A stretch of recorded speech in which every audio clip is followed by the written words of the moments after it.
Hi, my name is Imani, and my persuasive speech is on the topic of abortion. Now, one of the most heated and controversial debates in the nation is whether or not abortion should be legal or illegal. And as it stands right now, abortion is legal up through the first trimester of a woman's pregnancy. This was decided on January 22nd, 1973, in a Supreme Court ruling that decided 7-2 and declared that procedure is a fundamental right.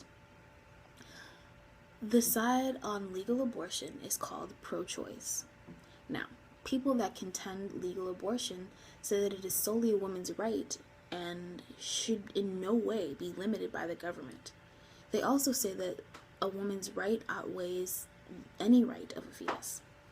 The Supreme Court has declared abortion to be a fundamental right guaranteed by the U.S. Constitution. The abortion case that was brought to the Supreme Court was called Roe v. Wade and was tried and decided in 1973. This case voted that in favor of the rights of abortion, and still the law today, despite the heated controversy that it arises from it. It stated that the Constitution gives a guarantee of certain areas or zones of privacy, and that this right of privacy is broad enough to encompass a woman's decision whether or not to terminate her own pregnancy.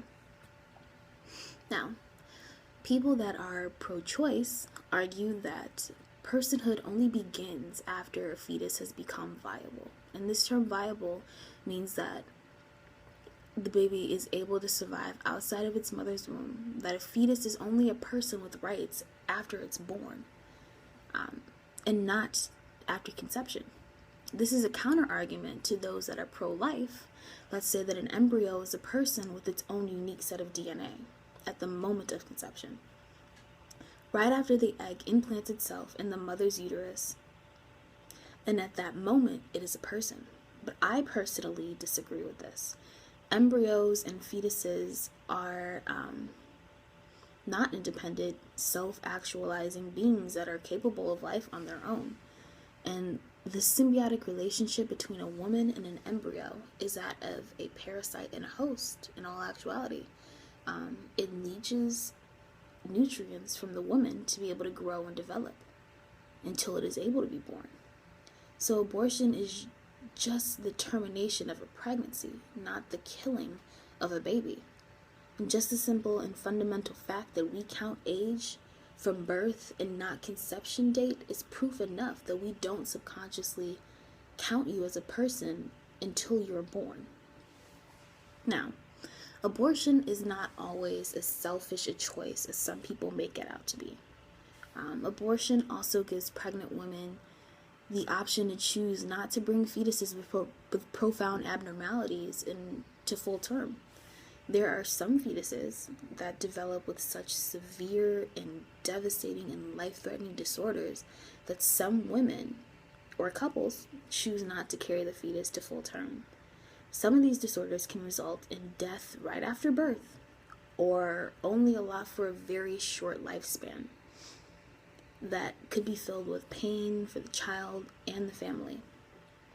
Even with non-life-threatening disorders like Down syndrome, some families or mothers aren't able to care for a disabled child. Point blank period. Another reason is resources. Babies that are born with severe disorders or abnormalities will have a life full of stints in the hospital and surgeries with very expensive treatments and medical bills that will probably last a lifetime, if they get a full lifetime. Most people, including me, don't have the means for that or want to see their child suffer and not live their life to the fullest. And also, some women do not have the emotional stamina to raise a disabled child or the support. And it would be so cruel to force a woman to carry a fetus with fatal defects to full term. And a baby should not come into the world unwanted.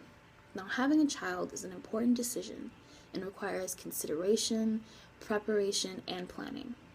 Now, the Colorado Department of Public Health and Environment stated that unintended pregnancies are associated with birth defects, low birth rate, maternal depression, increased risk of child abuse, lower educational attainment, delayed entry into parental care, a high risk of physical violence during pregnancy, and reduced rates of breastfeeding. 49% of all pregnancies among American women are unintended, and that leads to children leading unfulfilled lives, feeling unwanted. 49% is almost half of all pregnancies in American women, and that number is just absolutely outrageous. A woman should have the choice when it comes to something as precious as a child, especially her own child. Planned children usually have better life prospects because their parents planned and were prepared for a child when they're born. And it's easier to let your world revolve around your child when you want it to and when you're ready to versus when you're being forced to. And in conclusion, the bottom line is that abortion is a safe and legal option to terminate a pregnancy. A woman is entitled to choice because it is the law, and she has the right over herself and her fetus. She has the right to decide in the fetus's behalf to live a life of pain or not, and to make sure that her child can come into the world planned, loved, and wanted.